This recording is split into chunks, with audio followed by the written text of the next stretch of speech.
সৈয়দনা ইব্রাহিম ওনার ছেলে ইসমাইলরে দেখতে গেলেন, অনেক দিন পরে দেখতে গেলেন। ওই দিন বাড়িতে সৈয়দনা ইসমাইল বাড়িতে নাই, বনে গিয়েছে শিকার করার জন্য।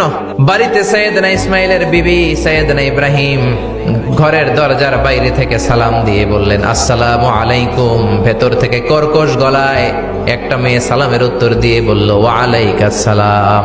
গলার মধ্যে কোনো মায়া নাই, মহব্বত নাই। জিজ্ঞেস করলো সৈয়দনা ইব্রাহিম, মা কেমন আছো? মেয়েটা কয়, বেশি সুবিধার না। তোমাদের খাওয়া দাওয়া কেমন চলে? ভালো না। তোমার জামাই কই? বনে গেছে। এবার মেয়েটা বলতেছে, আমনে কেডা? সৈয়দনা ইব্রাহিম বলে, আমি কে চিনবা না?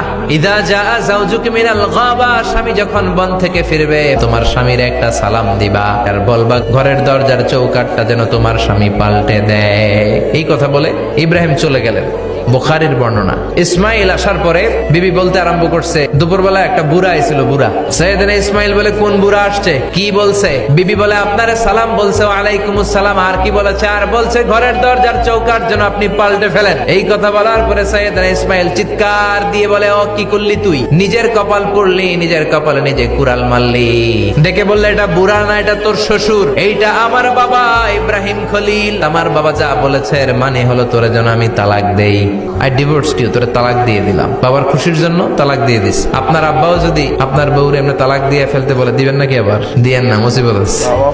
আপনার বাবাও বাবা, সৈয়দনা ইসমাইলের বাবা, ইব্রাহিমও বাবা। সৈয়দনা ইব্রাহিম মন গড়া কথা বলতেন না, আকাশ থেকে ওহী আসলে বলতেন। তালাক দিয়ে দিলেন বিবিকে। নতুন সংসার শুরু হলো। আরেকটা বংশীয় নেককার মেয়েকে বিয়ে করলেন।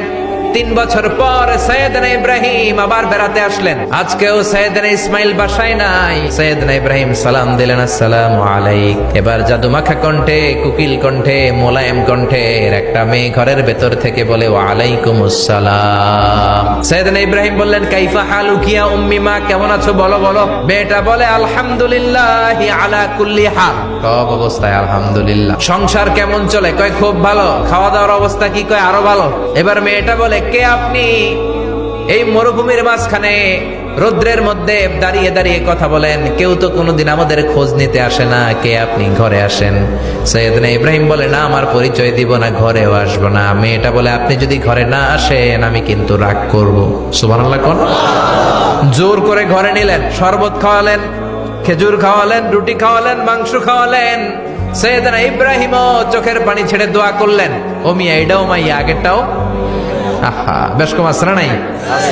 সৈয়দনা ইব্রাহিম মাথায় হাত বুলিয়ে দিয়ে দোয়া করলেন আর বললেন, ইদা জা যাওজুকি মিনাল গাবা, তোমার স্বামী যখন বন থেকে ফিরে আসবে, ফাকরাই আলাইহিস সালাম, তোমার স্বামীর একটা সালাম দিবা।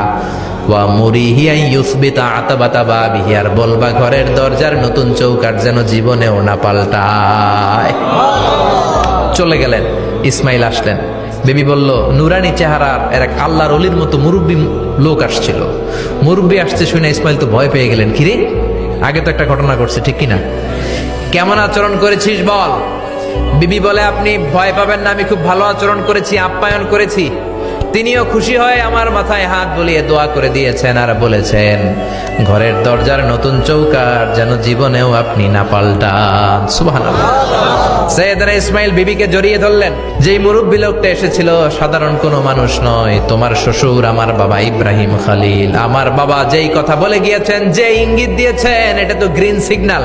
আমার বাবা বলেছেন, তোমার যেন কোনোদিন তালাক না দেই, তোমার যেন ছেড়ে না দেই। এই যে তোমার হাতটা দুনিয়ার বুকে ধরলাম, জান্নাতে যেন তোমার হাত ধরেই দুজনে জান্নাতে ঢুকে যায়।